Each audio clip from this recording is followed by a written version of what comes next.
I walked into the restaurant, thinking I'd see my wife waiting with a hopeful smile. Instead, a stranger slid into the seat across from me. Her expression was cold, her smile thinner than a razor's edge. "Hello, cuckold," she said, voice like frozen steel. She shoved a thick packet of papers across the table. "Your wife isn't yours anymore. Sign these if you want to stay breathing past the night." Her threat was crystal clear. I met her dead eyes with a smirk, shoved the papers back, and told her exactly where she could go. Then I stood up and left without a backward glance, ignoring the pounding in my chest. But the nightmare had only begun. When I got home, the air was thick, wrong somehow. I shut the door behind me, and out of the darkness stepped a man. Broad's holstered leather jacket smirked, dripping with contempt. "Didn't you get the message? Need me to beat it into you?" Before I could react, his fist collided with my face. Pain flashed white-hot behind my eyes. The ground rushed up to meet me. Blackness swallowed me whole. They thought I was finished. They forgot who they were dealing with. I woke up later, sprawled on the living room floor, lips split, jaw aching, blood drying sticky on my skin. But the house was empty. They'd already slithered away. They thought fear would cage me. They were wrong. First survival. I moved slowly, carefully. Checking the house, wallet untouched. Keys still there. Electronics in place. They hadn't come to steal. Just intimidate.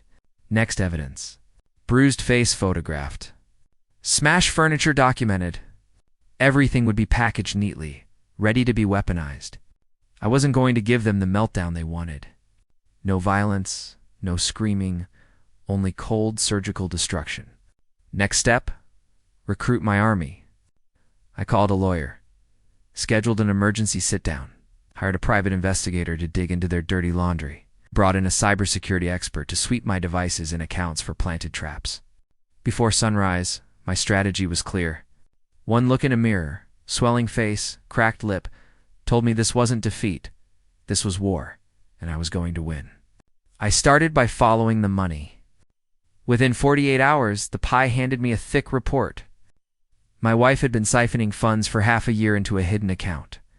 The woman from the restaurant hired muscle linked to a shady collection agency.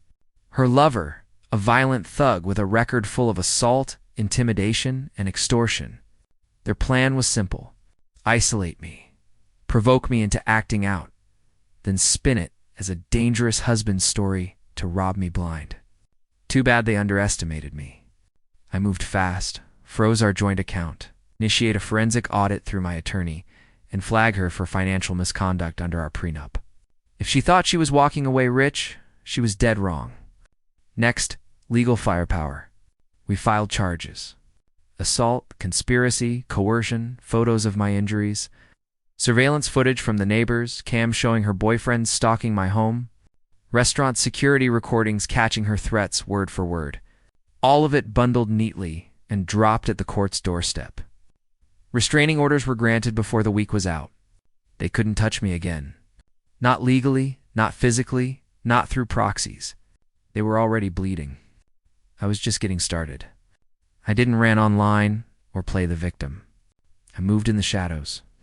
Her family received an anonymous packet: court filings, police reports, financial records. Her employer got a quiet tip about an employee under criminal investigation, flagged for ethics violations, mutual friends. I said nothing. I didn't have to. Social media did the rest as her world crumbled around her. As for her lover, the PI dug deeper. Multiple DUIs, child support, dodging, history of getting violent with clients. One anonymous called to his gym employer, and he was fired within days. No job, no income, no respect. They thought betrayal was invisible. They forgot that scandal shines like a spotlight when she tried spinning a story. Poor woman trapped with an angry man. The truth crusher lies. Court records, police evidence, the bruises told the real story, her support network gone, her job slipping away, her friends vanishing. Because no one sticks around when your life turns toxic. I didn't just fight back, I erased them. When the final court date came, she stood alone. No lawyer, no backup, just trembling hands and empty excuses. The judge barely blinked. Divorce granted. No spousal support. She forfeited claims to any share property thanks to the prenup and her fraud. She even had to cover my legal costs. Straight from her secret stash. Restraining orders extended. No contact. No second chances. She left with almost nothing.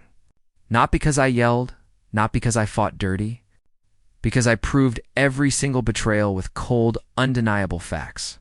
The house, the cars, the career connections, they were all still mine.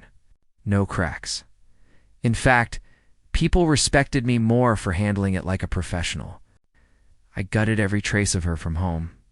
New locks, new paint, new furniture, no memories left behind, no ghosts. One night, she tried reaching out a pathetic text. We were supposed to be forever. How did it come to this? I didn't even answer because closure isn't something you ask for. It's something you choose.